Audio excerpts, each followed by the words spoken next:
Hello, everyone. I am Jennifer Braverman. And I'm Ellen Selm, Welcome to our podcast, Stories from the Earth. where we explore humankind's relationship and connection with the natural world.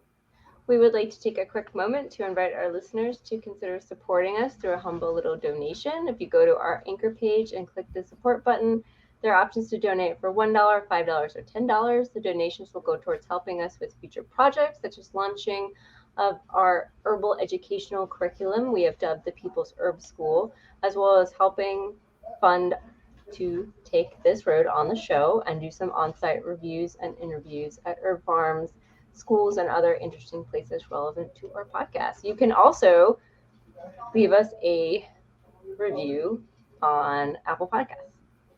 Today we welcome Mason Hutchison, founder of HerbRally, a podcast and website that promotes herbalism education and events. He himself has completed apprenticeships at Columbine School of Botanical Studies and Arctos School of Herbal and Botanical Studies. Mason was events and marketing manager for the famed Mountain Rose Herbs for 11 years. He also is the co-organizer for one of the longest-running herbal events in the USA, the Brighton Bush Herbal Conference in Detroit, Oregon. So, when was the first time you knew you wanted to be an herbalist? How did you know this whole herb thing was for you? Oh, yeah, that's a good question. I would say I started really getting into nutrition in my late teens. I was really into like lifting weights and stuff like that. So along with that whole scene comes emphasis on nutrition. And then I just started becoming really obsessed with that whole world. I also always struggled with depression. And I found out that nutrition is a good way to help your body and mind feel a lot better. I found out that when you start consuming healthier foods, it really has an effect on your mood. So it's kind of this double whammy of A, I wanted to get stronger, and B, I wanted to just feel better in general. And then it kind of dovetailed from there to herbalism. I feel like has a really natural connection to nutrition. In fact, I feel like a lot of the herbalists that I know almost seem like they're more of like a nutritionist than an herbalist as far as like preventative and stuff like that. But yeah, once the herb bug hit me though, there was no turning back. And I started learning about traditional Chinese medicine, tonic herbs, Ayurveda. Then I took my first apprenticeship maybe 10 years ago. But it really started with nutrition for me. I can relate. I had decided to adopt a certain way of eating and decided, well, if I'm going to do this, I need to make sure I do it healthy, do it right. That led me into interest in organics and how things are grown and all that. And then that led into just more natural health in general, which leads into natural medicine, which leads into herbs. And it's just like one lovely, fun rabbit hole. There was a second part to that question. How did I know the how do you know it was just kind of the right thing for you that you were going to turn this into a profession even?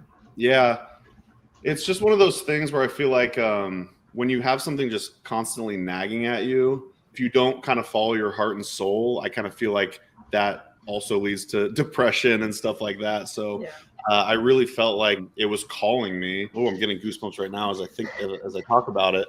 It basically felt like I had no choice, I mean, I know like when I am about to do something that I'm really, really love and I'm really, really into and I'm really, really interested about, I have so much more energy and so much more like just life. I don't know. And then when I'm just like, what? So you come alive in your element. Yeah. Yeah. Then I'm like, I gotta.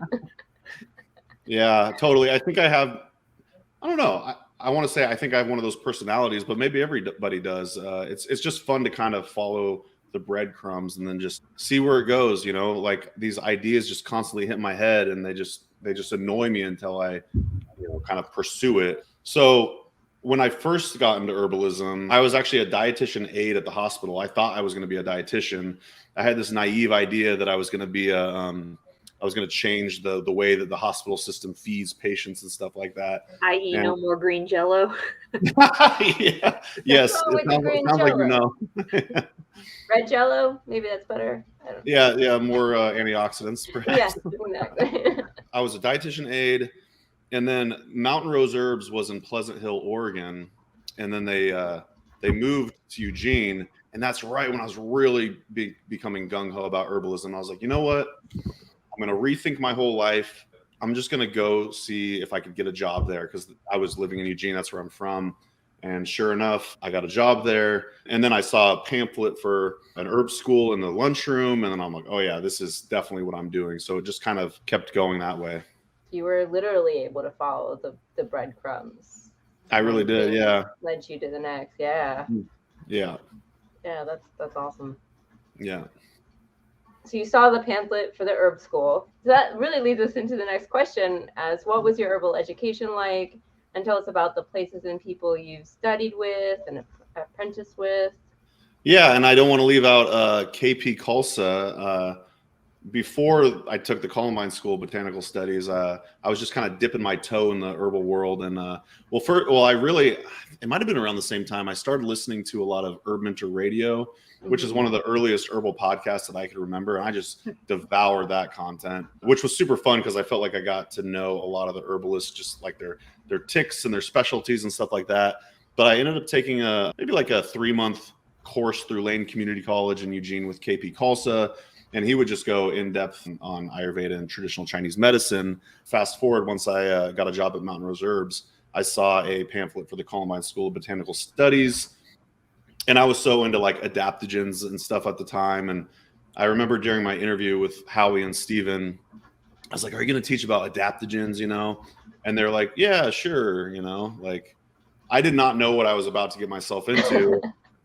And after taking that apprenticeship, it was a 2-year program, I started to realize that plants were a lot more than just cut and sifted dried herbs in an herb shop.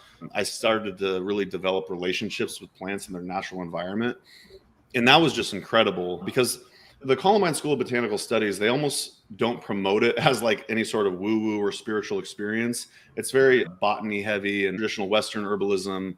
You'll find yourself, after you're hanging out in the West Cascades and the old growth forest, looking at tiny little flowers through your loop and botanizing all day. And it kind of ends up becoming a spiritual experience just by default.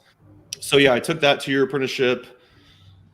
And then maybe, I don't know, a few years later, I started getting hungry to take another apprenticeship. So I ended up taking the Arcto School of Botanical Medicine in Portland, Oregon. And that's with Missy Rose and Grady Proctor.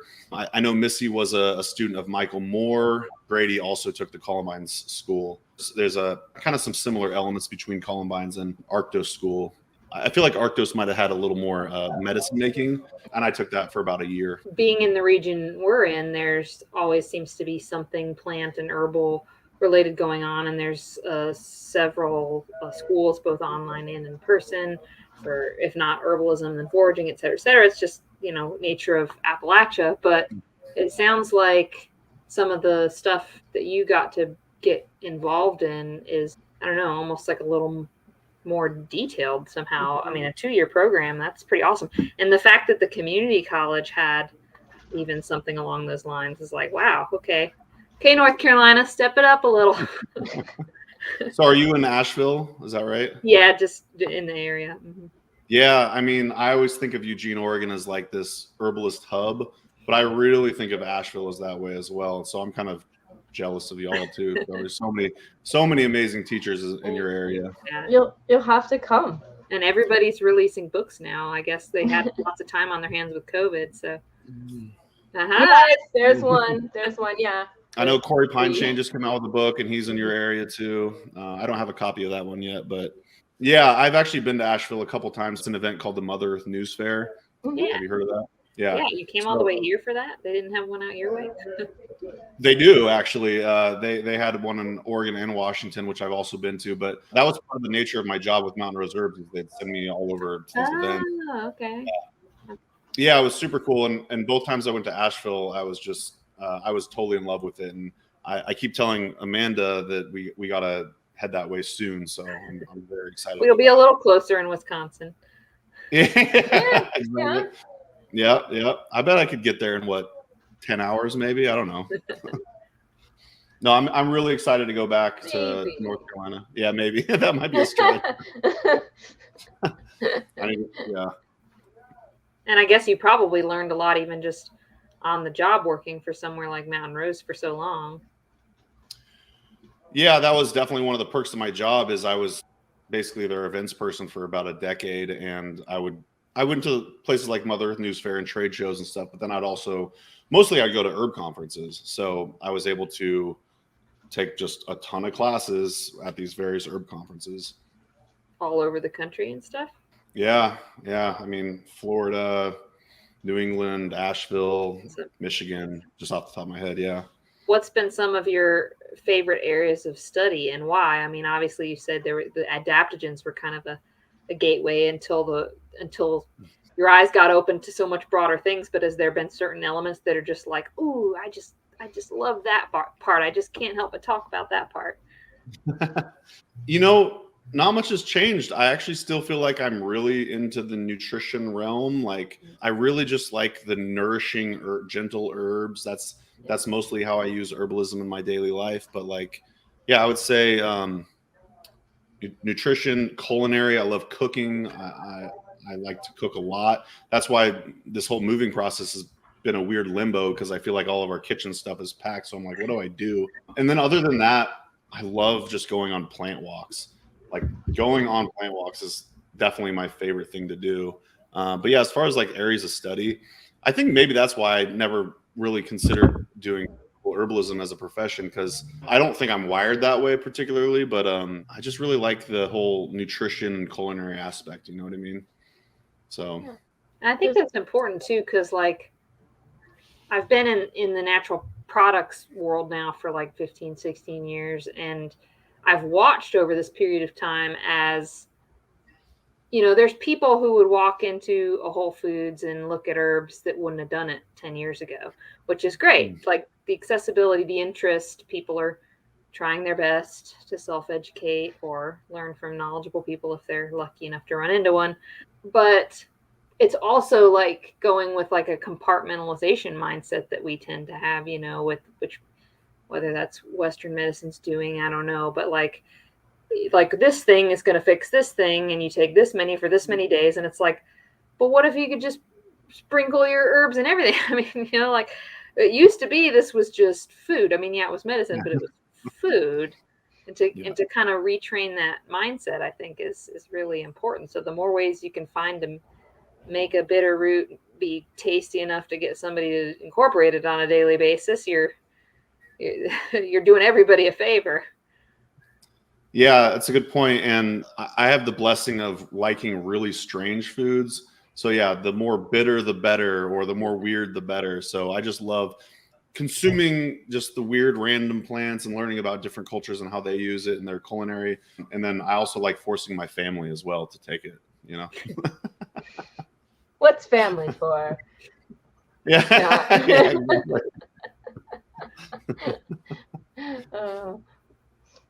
Oh yeah, I remember my daughter just said the other day, she said, "Dad, remember when I was younger, you used to serve me toast with turmeric on it?" I was like, "Yeah, that was a good one." I don't even think that's turmeric powder on our toast. I don't even think that's considered weird anymore. Yeah, exactly. Well, you're in Asheville, so yeah. Oh, that's right. That's true. Yeah, we're in a bubble. Golden toast. Yep, that's a good way to put it. Up on all the menus. Golden toast. Yeah. That's gonna make avocado toast a run for its money. Yeah. Yeah. A little fresh ground pepper on there too. Oh man. Oh. Yeah. A little honey on it. Yeah. Yeah. Okay. Possibilities are endless. Hungry now. It's amazing how we don't think about it until we do, like how far our food has sort of gotten away from being food. Just on what to eat. I think people are really don't even kind of realize what is maybe a good thing for them to eat.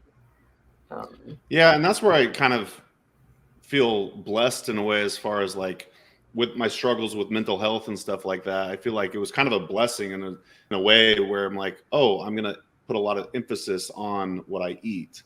Like, it's almost the only reason why I eat this way is because I was just trying to solve my own problem, and I used to be a lot more evangelical about how I, promoted and talked about nutrition and stuff like that. I've definitely calmed down a lot as far as that goes. So people will learn when they have to, I suppose, as to what they should be consuming and whatnot. But yeah, really, I find listening to your body and see what makes you feel good and stuff like that is important.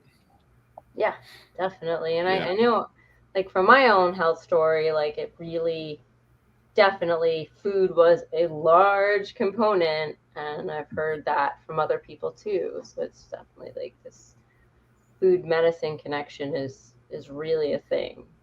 So how do you use herbs in daily life? I think we might have already touched on that, but can you expand upon it maybe a little bit? Yeah, I mean, the simple answer is I consume nourishing herbal infusions pretty much daily. Oat straw, nettle, hawthorn leaf and flower. But I'd say my go-to really is oat straw.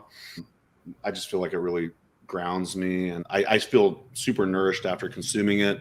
Other than that, yeah, culinarily, like I use it in cooking all the time. I'll take bitters. It's mostly just teas and infusions and in cooking. And then if you want to, kind of expand upon that as far as like going out into the natural world and just kind of spending time with the plants. It's funny because we're just now jumping back into spring, and it's like every year I have to be like, oh, right, there's this whole side of communing with the plants. I'm just super excited to get back out in the woods and hang out with all of our friends again.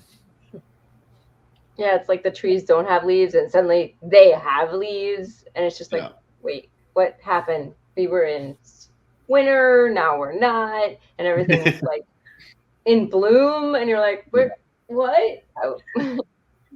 We have a maple tree in our backyard, and they were in flower maybe a couple of weeks ago. And I just get so excited every year when I see the maple blossoms come out. And it's like that with most plants. You go up in the woods and you're like, oh yeah, there you are again, And yeah, I think that might be like an underrated part of herbalism, is just not even necessarily consuming the plants per se, but just going out and hanging out with them.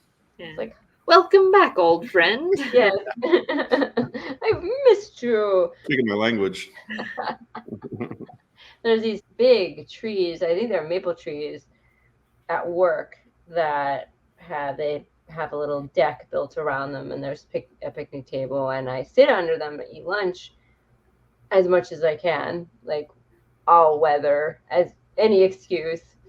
And they're haven't had leaves for several months, and I forgot, now that they have leaves, they form this huge like umbrella of leaves, and I'm just like, and I like to lay on the picnic table and look at all the leaves in the sun, the sky and everything through the leaves, and like a micro forest bathing while on your lunch break. Yes, exactly. But it's just like, it feels like a little protective shell of all. But I forgot how much leaf they had. So cool. So I'm just Mason, what's the one herb? I know, like, you can't ask an herbalist, like, can you really pick one herb? But if you had to pick one herb, or just as an example, what's something that's impacted your life in a really positive way, and what ways has your life been improved by said herb? Yeah, I have to go with oat straw.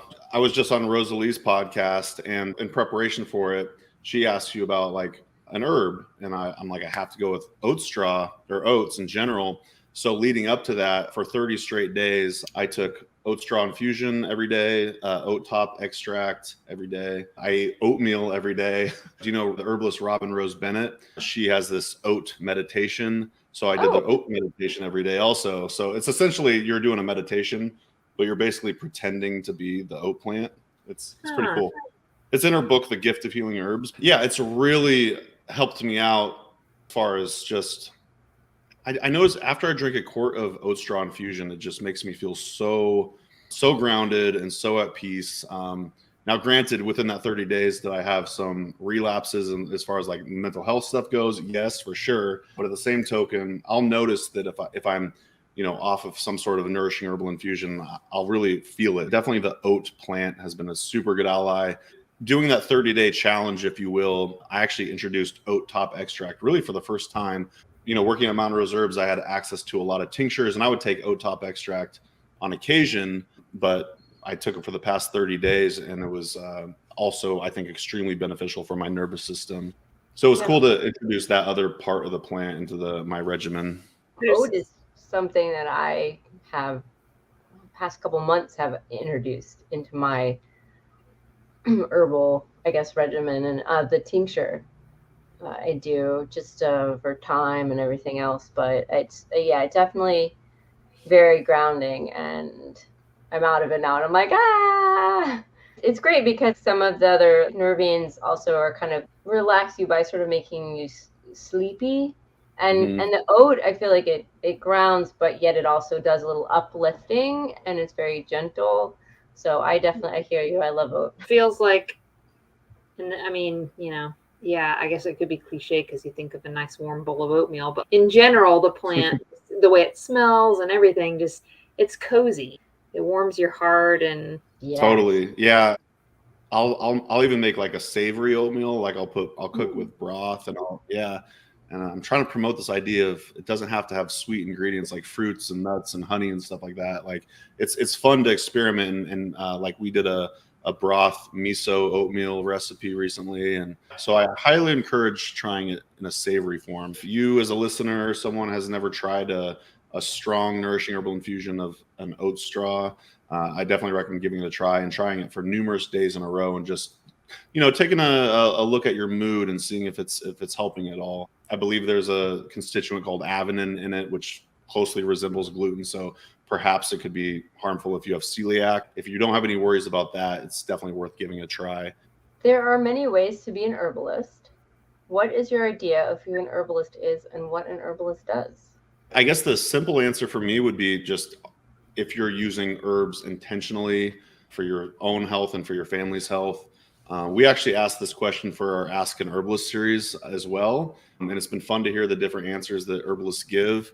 And I believe it was Howie Brownstein said something like, you're an herbalist when people start coming to you for advice on health issues related to herbs. I really like that. And then I think it was Logan Keister. He kind of differentiated between herbalist and clinical herbalist. Those two things are definitely different. That might come more along the lines of what Howie was saying, as far as like, are people coming to you with their health issues on a regular basis? Then you might be more considering yourself a clinical herbalist. My brother, multiple years ago said, Mason, you're an herbalist. And I was kind of uncomfortable with that title because I never really considered myself an herbalist, which is funny because I run an herbalism website and all that, and I've studied and all this, but I always kind of associated, if you're an herbalist, that means you're a clinical herbalist. But I don't necessarily believe that anymore. I think it's as simple as, are you using herbs for your own health and for your family's health? What do you all think? Because I'm really curious. I've had that same kind of mental struggle with the whole like, I don't know if I can really call myself that. I'm not like sitting down with a chart and prescribing things to people or whatever. But yeah, the more I've just been immersed in the plants and the growing of the plants and teaching about the plants, whether it's medicine related or growing related or something, it starts to be more about that, just the fact that there is a relationship in your life to the plants, period. And in that sense, you could be some old hermit out in the woods who has no contact with anyone. Maybe they can't come to you to ask for health advice because they don't even know you're out there doing it. But it doesn't necessarily make you any less of an herbalist if it's so much a part of your daily thoughts and activities and way of life, Yeah, I like that you mentioned gardening because I feel like that's something that I lack. I don't garden. I definitely think if you're tending an herb garden, that could definitely make you an herbalist in its own right, for sure. This whole question is sort of how I started the podcast originally, our podcast, because I thought people didn't really know who an herbalist was and what an herbalist does, and there seemed to be many different ways like you could be an herbalist. And myself also feel like I'm not a clinical herbalist. I feel like given the chance and the opportunity, maybe I would try to. I think I could be good at that. But I also have all these other things, like I feel like I'm being an herbalist by doing this podcast. I feel like it's like herbal support. I don't know how to say that. Like you need somebody to help people tell their stories. The herbs intermediary. Yeah. It's like where I was at herb school, and I remember the first class I took, I did like a medicine making class at Red Moon Herbs, like way back in the day. And so we just learned how to make all the medicines, and we did like a plant walk and stuff like that. And there's something about like how, because I'm terrible at making like things like lotions. I'm terrible at making other kind of preparations, but I'm really good at like oils, infused oils and salves and stuff like that. And so everyone's kind of got what they're sort of good at. I don't know, as opposed to like medicine making and maybe what we have to offer. And I'm still figuring it out, because I also am uncomfortable with that term, like herbalists. And we had, I'm still like, I don't know enough. I don't know enough to be called but yet I have a closet full of herbs. And so apparently, it's, the gig's up. The jig's up. You're a closeted herbalist, huh? Well, bad there. Bad pun, I guess, but yeah. I think it's cool that that's kind of how the podcast started, because we actually put it out to the HerbRally community. If you could ask your favorite herbalist any question, what would it be? And we received all these answers. And then me and a fellow herbalist, Heather Irvine, kind of narrowed it down to like what we thought came up the most, or our favorite questions out of all of them. And one that regularly came up was, when do you feel, it's appropriate to call yourself an herbalist? So yeah, I think that's definitely resonates with a lot of people. And I truly do believe, Jennifer, that you're right. I think that you, as kind of a facilitator or connector of other herbalists, is definitely a skill set. Okay, you can now call yourself an herbalist. Oh, thank you. Okay. I need like do we get like you and me need like a little herbalist patches? Yeah. Girl Scouts, Herbal Scouts. It's funny too, because I feel like that's kind of my strength too. I kind of feel like I'm more of like a connector of herbalists than I am, a medicine maker or a gardener or wildcrafter. I know a little bit from reading your website, but for the sake of the listeners, what is HerbRally? I mean, what inspired you to start that? How did this idea first come about? It came about being the events person for Mountain Rose Herbs and looking to see if there was a website that hosted herbalism events. So what I found was there were websites here and there that listed a few events or like the major conferences. So, there'd be like, say, 10 listings. So I was like, I can't find what I'm looking for. So I was like, I'm just going to create this website where I list all the herbalism events that I know about. I wanted to have a website that listed the herb walks in your community, just like the one-off lectures, the conferences, the plant walks, and everything. So, because I subscribe to a lot of herbalism newsletters, so I just started kind of compiling them on this website. I will say I let perfectionism get the best of me, because I had this idea in my head for like a couple of years maybe, and then I was like, what am I doing, So then I was like, I'm going to do this. And then I bought the domain name herbrally.com. And then I probably waited another year until I started doing it. So I think you and me have a lot in common. Yeah, I think we do. Oh, fun fact. I actually was trying to decide what to call it.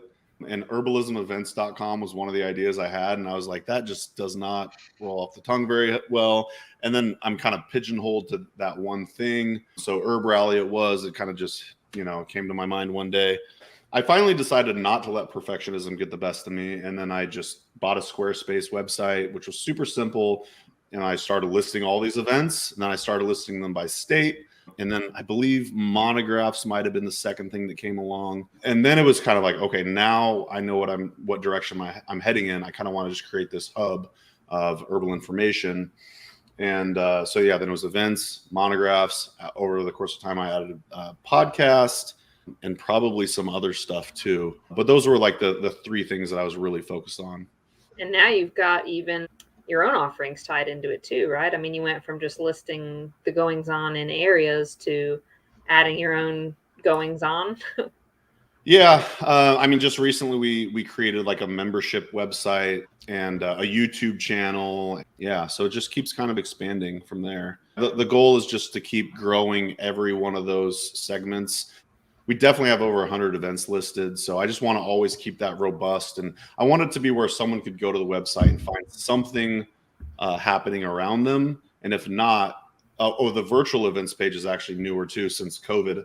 Online events are a lot more prevalent now. So we list online herbalism events.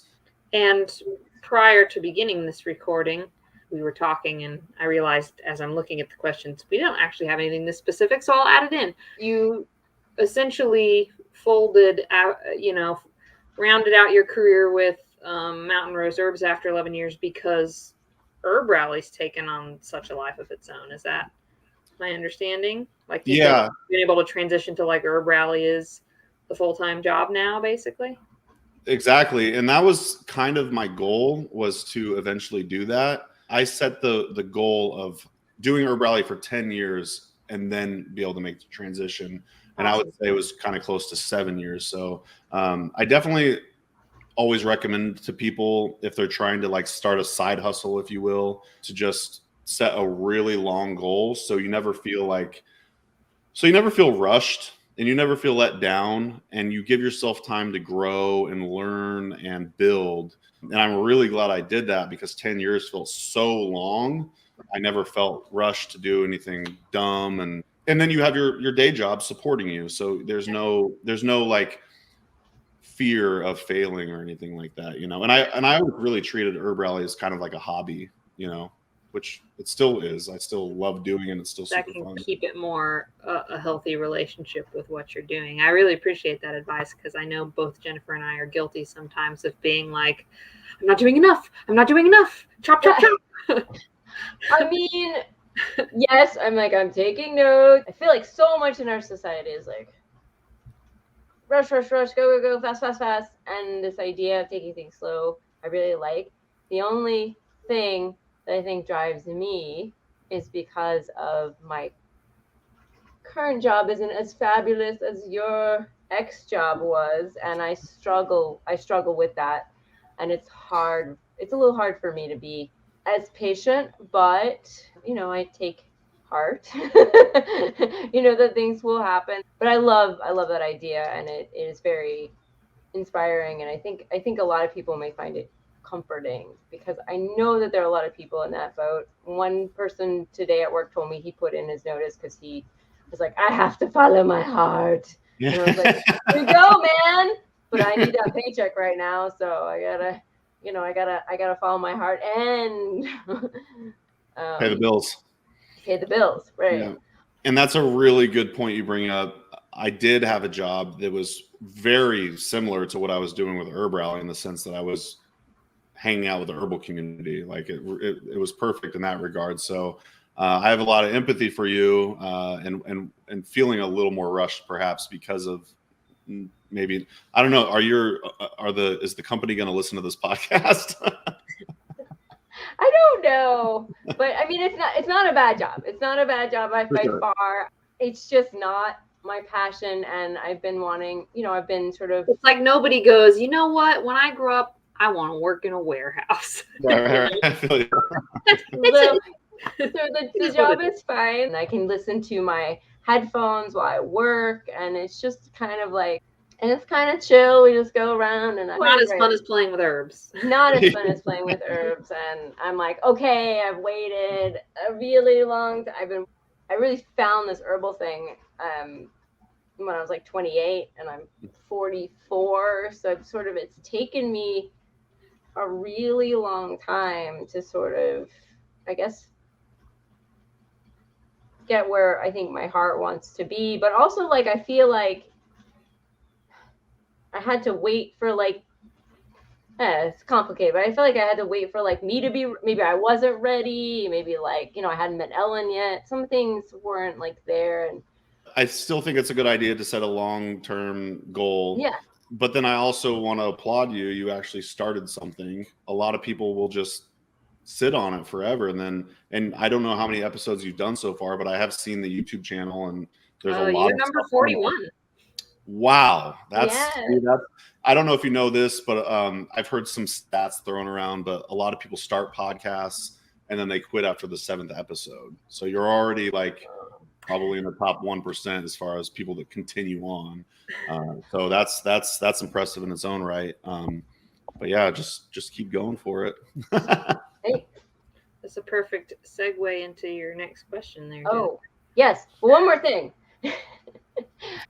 You've also stuck with HerbRally for a while, because how we first met was, I don't know how you got my information, but I have another YouTube channel for my herb stuff that I started a long time ago, and when I didn't have a podcast, you're like, can I put your channel on as a podcast? And I was so excited. I was like, yes. And I just loved the idea of your project. So I'm just really excited that you're still doing it, and then it's just gotten bigger and expanded. And so yeah, that's and we're here again. We're like, we've come circle around. And cool.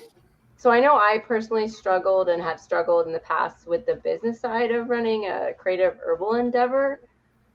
Did you know anything about starting a business, or has this been your first experience? And what were your biggest challenges in getting started, and how did you overcome them? Because I know that a lot of people, like, herbalism is kind of, a lot of times I feel like it forms in the category of creative businesses, and people who do herbs don't necessarily know or are good at the business side. And but often you need to actually learn that to make some money at your craft.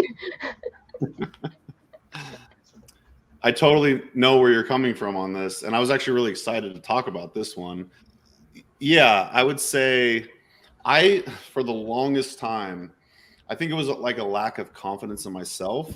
But I was I would say from 20 till I started HerbRally, I always kind of viewed myself as a company man or whatever. Like I thought that I didn't know that I had any sort of entrepreneurial, acumen at all, because I worked at the hospital for 7 years, and then I worked at Mount Reserves, for 11 years. And my previous job, I worked there for 3 years. So I had these long-term jobs multiple times in a row. And then for whatever reason, I started getting into business and marketing. So I started consuming that type of content just to kind of learn about it, because that's where my curiosities led me. And then I started remembering, I was like, oh my gosh, before Craigslist, there were these things called classified ads in the newspaper. And I would take out classified ads as like a 10-year-old that says, I will mow your lawn for $5, and stuff like that. And I would go around with our lawnmower and I'd mow people's lawns. I'd weed for people. I remember I joined up with my other like 10 or 11-year-old friend too, and we created posters and put them all over town. I vividly remember one of the posters said, "We'll work for nachos." Did you get there where the nutrition element came in? One of our other slogans was "cheap, but not too cheap." Which my dad really loved. He still brings that up. It's funny to look back as what you were doing when you were a kid, and maybe there was some like sadness at the time, but I had this like creative spirit, and I think that really always was deep inside me, as to wanting to start some sort of business, but I didn't really have the confidence to do so. So, fast forward, the seed of the idea of HerbRally, and then, Jennifer, like you were saying, where we relate, like we just sit on stuff forever. And for me, it was just a lack of confidence. Oh, who am I to do this thing? And then I just said, F it, if you will. I think there was a part of that question where it said, what do you have to overcome or something? But basically, and it's so cliche, but I think you just have to kind of jump off the ledge and do it. And the other bit of advice I'd give is, and it does seem kind of counter to the herbal world, because I know that we're all, anti-capitalist and stuff like that. But like you said, we got to make a living somehow. And I don't think there's anything wrong with trying to make money at doing something you love. So what I started doing was I would listen to these business podcasts, business books, audiobooks, and like marketing and stuff like that. So I think if you have the willingness to consume that type of content, even though it's so far off from the herbalism that we all know and love, I think it's worthwhile because you'll get inspired and get a lot of ideas on how to grow your own business. Yeah, also because it's very impractical. Like our overall system is capitalism right now, so we sort of have to function within it and do the best that we can, and it does behoove you to learn about the systems and how it works, especially if you're going to sort of be entering into at least some of it. And I mean, I know probably some of us would like to throw it all out and be like, let's find a different way, but I don't think we're quite there yet. So yeah, in my early 20s, I was morphing into like an extreme version of a hippie, and I still identify that way for sure. So it does seem kind of polar opposite in some ways, but I like fasted a lot. I grew my hair out. I meditated a lot, and I read countless spiritual books. And then one day I read this book called Words to the Wise, and I had this like old hippie guy on the front with long gray hair and a long gray beard. I was like, yeah, this book's for me. This is gonna be awesome. This is gonna be yet another spiritual book that I could read to get me closer to what I'm looking for.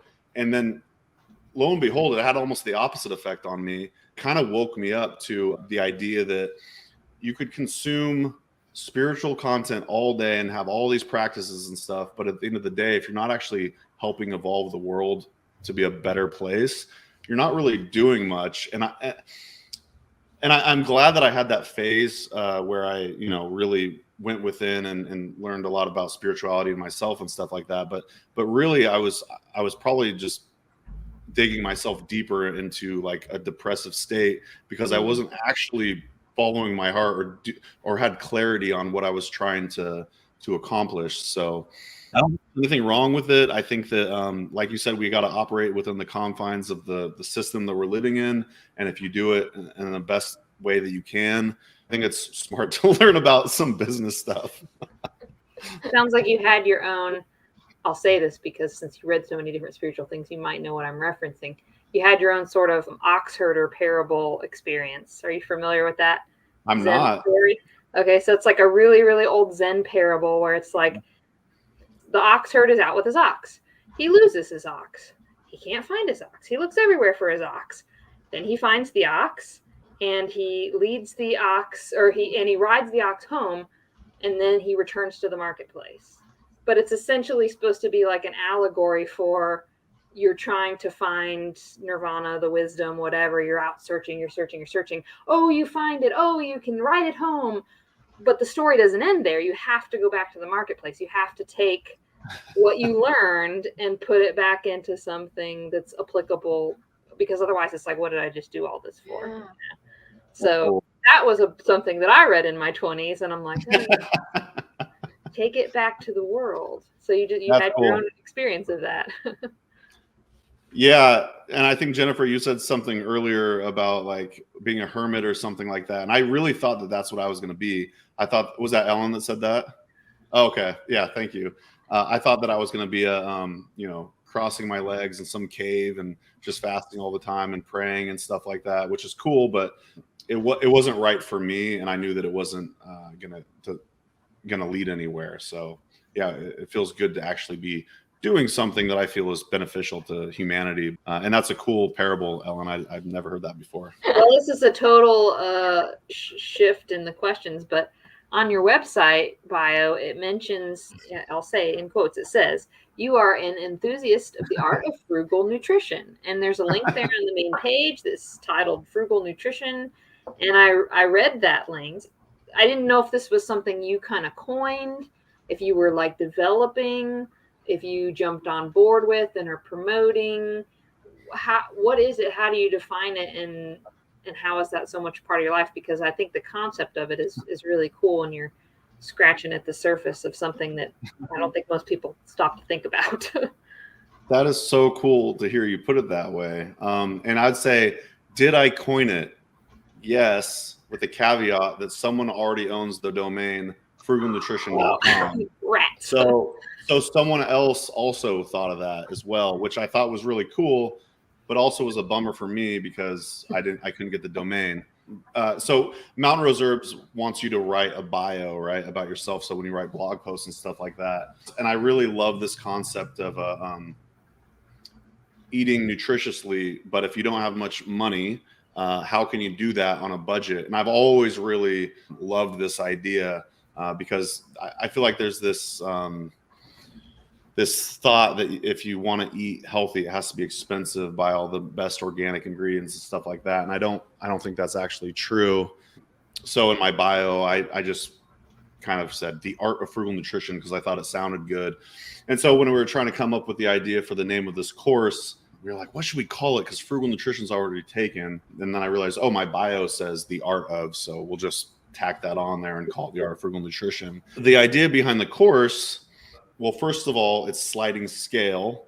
So it starts at $100 just in case someone does have the means to pay for what we're trying to put out there. Go for it. And then we also have $50, $25, and then you can also register for free. It seemed antithetical to have a course on eating healthy on a budget and then charge money for it. We wanted to make this content regardless. In all reality, it could have been a bunch of blog posts or whatever, but we wanted to do it I've always wanted to create some sort of course. And actually, for the longest time, I thought what this was going to be was a book. I started letting perfectionism kind of take over again. I'm like, and I'm not doing anything with this idea.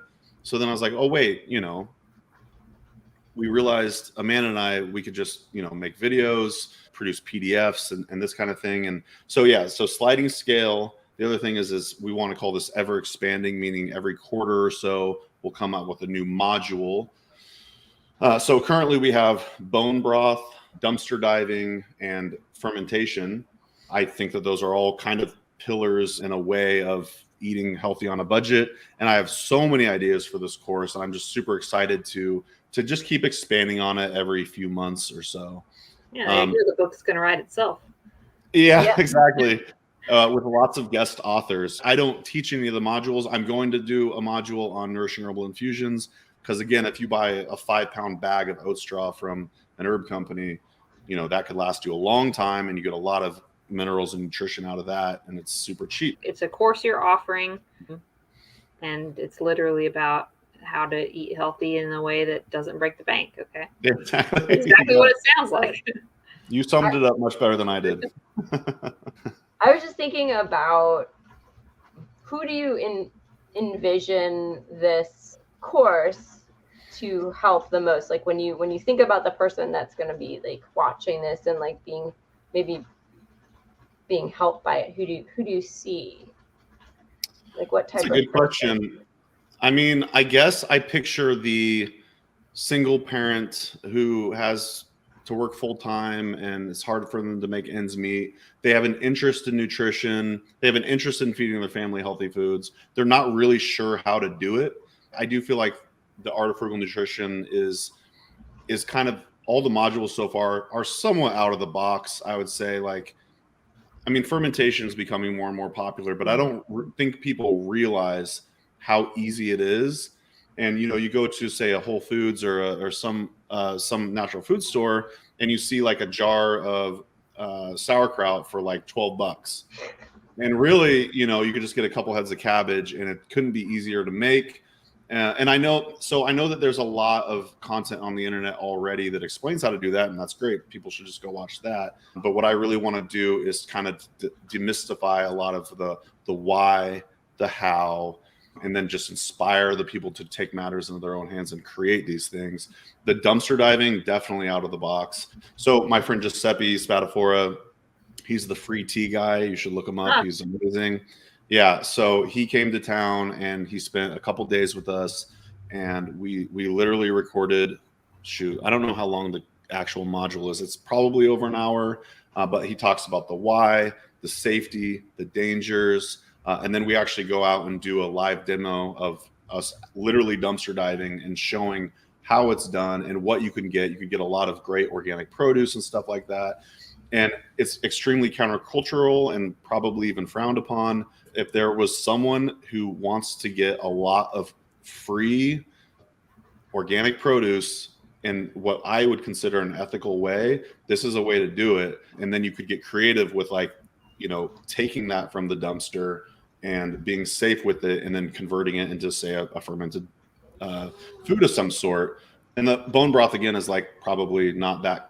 It's becoming more and more popular. But again, like, I want to make it accessible. I want people to learn about the how, the why, and then just a really basic way to do it. And then you could infuse that with herbs, medicinal herbs and stuff like that as well. Who do I want to take this course? Anyone that's looking to stretch their dollar.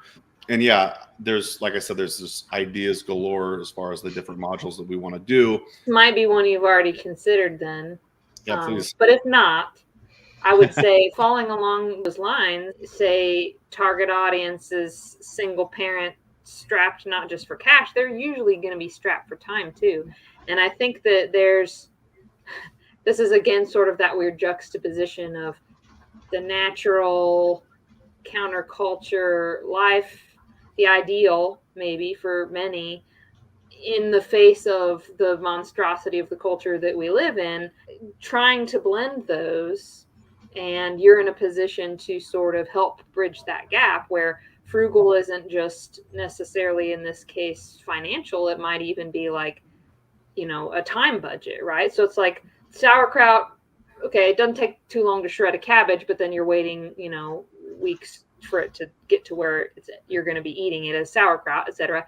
I would be interested if, and this might be something you could stretch into more than one module, I don't know, but something that deals more with, okay, now we've got the healthy food, whether we dumpster dived it or fermented it or whatever, but like, what are we going to do with that can be healthy fast food? It's like there was the slow food movement, but we almost need to find a way to hybridize the slow food movement. What's all that's good about the slow food movement, but work it into like people's work schedules. But here's like an example that I use when I like talk to people. I don't know, I have these conversations with people about food, or my friend was like, I got these ramen noodle type things, and I was like, oh yeah. She's like, they're so good and blah blah blah. And I was like, oh yeah, I used to eat those and just leave out the spice packet, because like the noodles, even though they're like wheat noodles and they're probably full of maybe some junk, but the spice packet is real bad.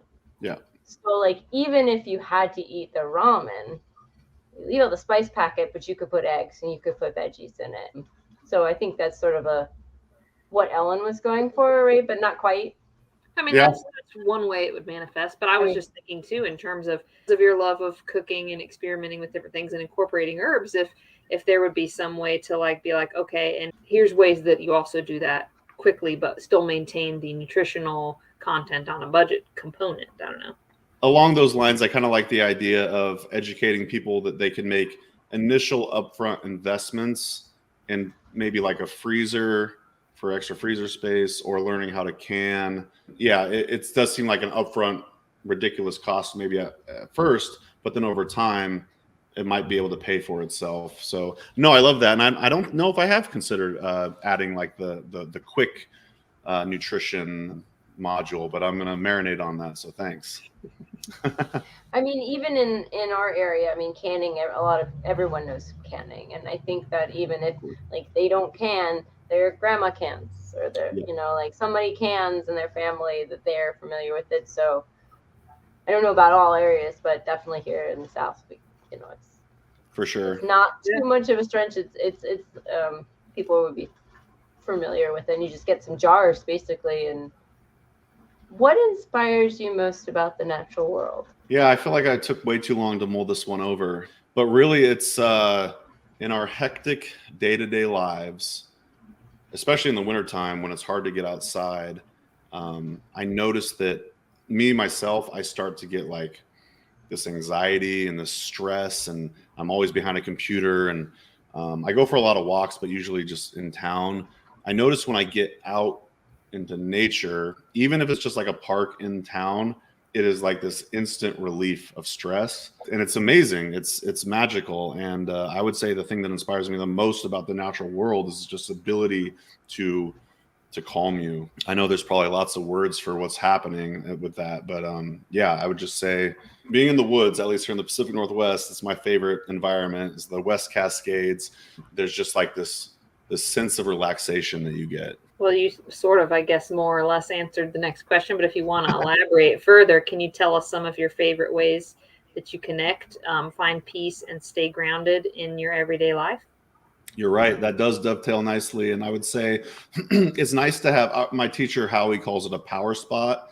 So going to the same spot for the same sense of relaxation or just to feel connected and grounded. I like this spot along the river here in town, and I go there pretty much year round, and it's fun to see it through the seasons. You see the same plants pop up. You might notice them shifting or this way or that. But yeah, definitely as far as producing the feeling of groundedness, revisit the same place in nature. I also, this harkens back to the whole nourishing herbal infusions. I take a lot of those, and then I try to meditate daily if I can. When you said power spot, I'm like, oh yeah, my lunch tree.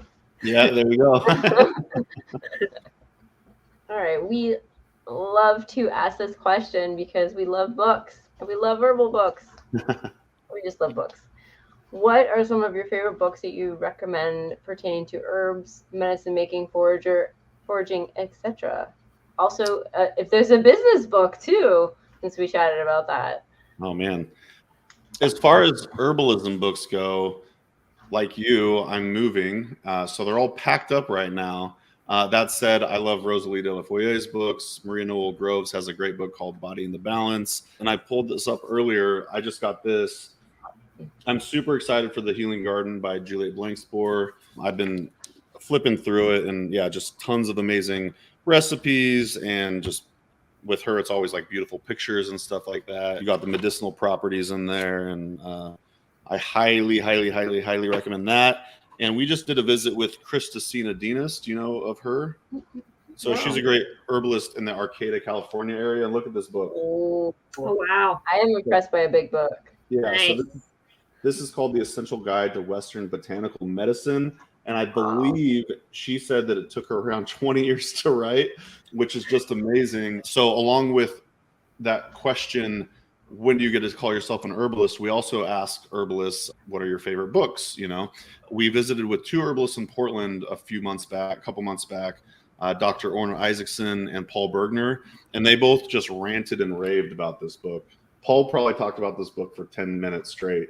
These are both new books in my library. Again, these are just phenomenal books. I believe she self-published this book. So Wow. when you buy it, you're supporting her directly, which is really neat. She invested a lot of time and money into the creation of this thing. So if you're a practitioner, an herbal practitioner, I think this is kind of like a must. As I mentioned before, I'm not a practitioner, but I'm a nerd and I like this stuff. You can't go wrong with Michael Moore's books. I love his sense of humor. He's hilarious. Lots of great info in there as well. Me personally, I'm actually more of as far as most of my education, it comes back to the apprenticeships. I can't recommend enough taking an herbal apprenticeship. I think it's like one of the best things you could do for yourself. And if you don't know who you want to take an apprenticeship with, that's where herbalism events comes into play. If you go to an herbalism event, you kind of get a sampling of a bunch of different teachers and teacher styles, and you'll kind of feel who you resonate with. So if you're thinking about taking an herbalism apprenticeship, try to go to an event around you and then learn about the teachers in your neck of the woods, and then go from there. But I like books, but definitely try to take an apprenticeship if you can. Yeah, I mean, there's definitely like that academic part of herbalism, and then the huge hands-on part. I think it's really important, and because like I know when I'm like there and I'm looking and touching and smelling, I'm gonna remember everything better. Then I can take it back to the book and be like, oh yeah, Yeah. that's Totally. a dandelion. Complete the picture, right? Like the book might be the gateway, but you're only going to get so much out of, a piece of paper. And then then you might start dabbling, and I'm taking things or whatever, but you went to the store and you bought this tincture. Okay, that's one step up. And then you start, maybe I can make this myself. And then it's like, okay, well, but then if you want to like open the door really wide, find somebody who's going to know a lot more and can just set you down the course, right? Send you down the path. Totally. And actually, I think an online herbalism apprenticeship could be helpful too. And there's a lot of great ones out there, but I do think it's really important to go out in the woods or in the garden and learn about the plants in person. Yeah, that one day medicine making class like really it was just one day, but I felt like it just really started me on this whole thing, and I had no idea, like, going to it, how I would feel. And I felt like I just like absorbed everything, and just like, I mean, we had it was just a one day class. So even if you couldn't find an apprenticeship, I know that you wanted to put up those one day classes, and I think those are really important for sort of beginning your journey, and they're usually very accessible. With the added bonus that you're then surrounded by other plant nerds, and that sense of community is, I mean, I live for that. It's so fun to be in a room full of 10 people that all are just like nerding out on this subject. So yeah, I love hanging out with the different, herbal students. So besides the podcast being a main thing that you do, are there any other projects you're currently working on through HerbRally? Like, what kinds of things are people going to find available on your website right now? We had the podcast, I think, for over 4 years now, almost 5, I believe. And we just started a YouTube channel. And that's thanks in large part to the fact that I married a videographer, photographer, and she's also co-owner of the business. The YouTube, it's so fun. Like, just going around and visiting with these different herbalists and recording videos with them. And I feel like it kind of adds a different element when you get to actually see the herbalist. And so that's been fun channel to start working on. And on the flip side of that, we also have the HerbRally Schoolhouse, which is our membership area. That's kind of a way of just helping sustain our business. And so what we're trying to do is produce exclusive content to our Schoolhouse members, where we try to go a little more in depth and have these courses and classes inside of the Schoolhouse area. So that's been another fun experiment that started back in February. You already mentioned frugal nutrition. Then we're just keep growing the events and monographs. And if we think of an idea, we're just like, oh, let's do that, and it's super fun to just, think of something and then put it into action almost immediately. So that does go right into the next question. Going forward, what is your dream for HerbRally, and how do you see it evolving? Yeah, so we're actually in the process of moving, as I mentioned, and that's actually catapulting us to the next step. I have lived in Oregon my entire life, and Amanda is from Wisconsin. We're leaving to Wisconsin, and the plan is to live there 5 months a year, Oregon 5 months a year in an RV, and then we're just going to travel around for the other 2 months, probably go to Asheville. I love the South, so I want to like bebop around the South quite a bit and hang out with the herbalists there. What's in store is to basically just try to travel a lot more and hang out with a lot of the herbalists and just produce more content. We've got lots of other ideas, but really what we just want to do is just keep expanding on all the offerings and just keep making the website a better and better place. Yeah. I can't wait. It's going to be fun. That's awesome. Yeah. So Mason, thank you for coming and chatting with us. And I want to thank everyone for listening. I'm going to put all the links down, so check out HerbRally. We'll put the links to the books. Actually, I've just put the titles. But all the books are on the internet. You can check us out if you want to listen. We are on Anchor. We are on Spotify. We are on Apple Podcasts. You can watch our beautiful faces on YouTube. We have a Facebook group. We're on Instagram. Again, we would like to invite our listeners to consider supporting us through a little donation through our Anchor page. And you can as well leave us a rating and a comment on Apple Podcasts. And until next time, we'll see everyone later. Thank you so much. Thank you, Mason. Bye.